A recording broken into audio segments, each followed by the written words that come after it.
बिस्मिल्लाहिर्रहमानिर्रहीम अस्सलाम वालेकुम। Welcome back to my channel. I hope आप सब ठीक ठाक होंगे। अल्हम्दुलिल्लाह मैं भी बिल्कुल ठीक ठाक हूँ। अल्लाह पाक आप सबको सेहत तंदुरुस्ती वाली ज़िंदगी अता फरमाए, आमीन सुमा आमीन। तो जी सुबह का टाइम है, अभी अभी बच्चे स्कूल गए हैं, हस्बैंड भी चले गए हैं। तो वो कहते हैं ना कि पंजाबी में अल्लाह के सुपुर्द, अल्लाह के हवाले, अल्लाह पाक अपने हिफ्ज़-ओ-मान में रखे, आमीन सुमा आमीन। तो बस मेरी भी यही रूटीन होती है कि मैं बाद में लाज़मी करती हूँ और दुआ पढ़ती हूँ, आयतुल कुर्सी पढ़ती हूँ। तो मुझे ना बड़ा ही अच्छा लगता है फिर।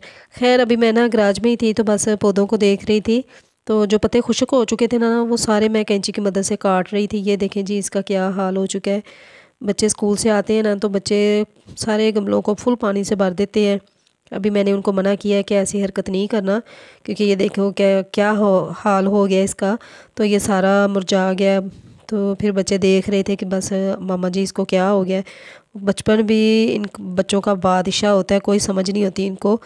तो खैर पहले भी इसके साथ ये मसला बना था, तो मैंने इसके ना पत्ते थोड़े से काट दिए थे, तो ये सही हो गया था। अभी फ़िलहाल इसके सारे पत्ते काट दूँगी, क्योंकि अंदर से ना ये बिल्कुल हरा भरा सा है। तो मैंने सोचा कि पत्ते काटने के बाद ना ये दोबारा सही हो जाएगा, तो इंशाल्लाह सही हो जाएगा। मुझे दुख हो रहा था क्योंकि ये ना सबसे बड़ा था। तो खैर ये देखें जी मैंने सारे इसके काट दिए पत्ते, और ये देखें कितने खुशक हुए पड़े थे। बस जल्दी से इन यहाँ से सफाई करूँगी। तो बच्चे स्कूल चले गए थे, और बच्चों को मैंने नाश्ता करवा दिया था, और साथ ही मैंने नानों को भी करवा दिया था।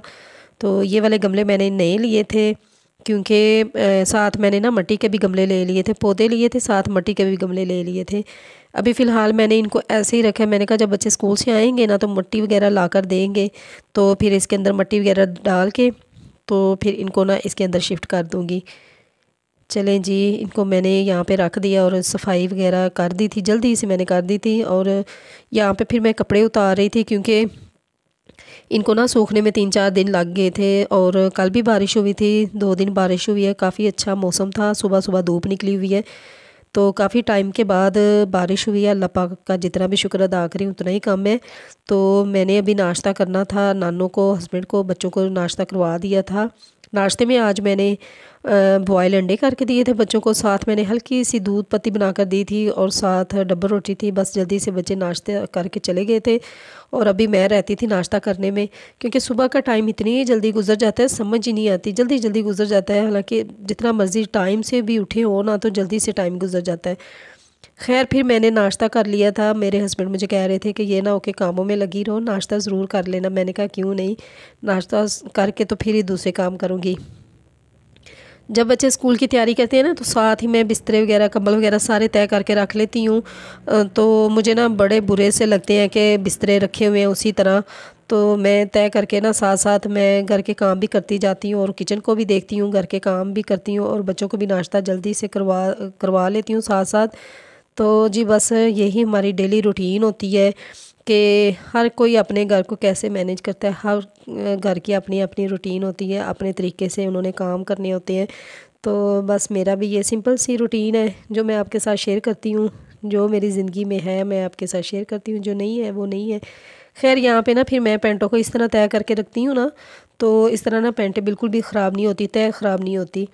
तो बच्चों के ना कपड़े जल्दी से ज़्यादा कपड़े हो जाते हैं सर्दियों में, क्योंकि सर्दी में ना बच्चों के मोटे मोटे कपड़े होते हैं, जर्सियाँ वगैरह होती हैं, अपर वगैरह होते हैं, हाई नेकें होती हैं, शर्टें होती हैं। तो वो इस तरह लगते हैं कि जैसे काफ़ी ज़्यादा कपड़े हो गए। लेकिन फिर मैं ना हफ़्ते में कम से कम 2-3 दफ़ा मशीन लगा लेती हूँ। बच्चे ना लाज़मी दूसरे या तीसरे दिन लाज़मी कपड़े चेंज कर लेते हैं, लेकिन नानों को मैं दूसरे दिन लाज़मी कपड़े चेंज करवा देती हूँ, क्योंकि उनका भी ख्याल मुझे खुद ही रखना पड़ता है। वो इतनी ज़ईफ़ हो चुकी हैं। तो फिर देखें कि जो इंसान ज़ईफ़ हो जाता है, तो वो अपना ख्याल खुद नहीं रख सकता, तो फिर दूसरों को ही रखना पड़ता है। अच्छा हमारी छत है, लेकिन मसला ये है ना कि उनका जो गेट है ना, घर का मेन गेट, उनका लहदा हमारा लहदा है। तो कपड़े तो धोने वाले रोज़ाना हो जाते हैं। तो मुझे अच्छा नहीं लगता कि कपड़े धोएं और छत पर जाएं तो किसी को डिस्टर्ब करें, मुझे अच्छा नहीं लगता। तो इसी तरह मैंने तार नीचे लगाई हुई, आराम से कपड़े धोएं तो वहाँ पे डाल देती हूँ। हर घर की अपनी अपनी रूटीन होती है, हर घर में अपने तौर तरीके से घर के काम करने होते हैं, कैसे घर को मैनेज करना होता है, हर किसी की अपनी अपनी रूटीन है। सब इंसान अपनी अपनी ज़िंदगी में लगे हुए हैं, हर किसी की ज़िंदगी में बहुत सारी मसरूफियात है, बहुत सारी।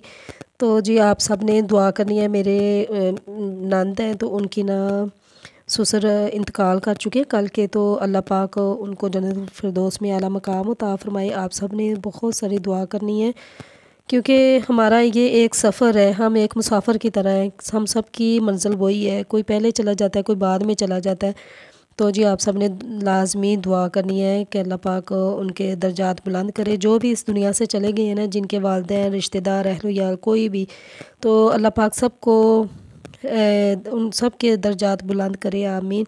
तो दिल मेरा इतना परेशान हो रहा था ना, तो उनकी बेटियां इतना ज़्यादा रो रही थी ना, बहुत ज़्यादा। तो मुझे ना अपना वही वक़्त याद आ जाता है अपने अब्बू का, कि जब मेरे अब्बू फ़ौत हुए थे ना, तो मैं आपको बता नहीं सकती कि आप सब तो इतने खुशकिस्मत हैं जिनके वालिदैन इस दुनिया में मौजूद है।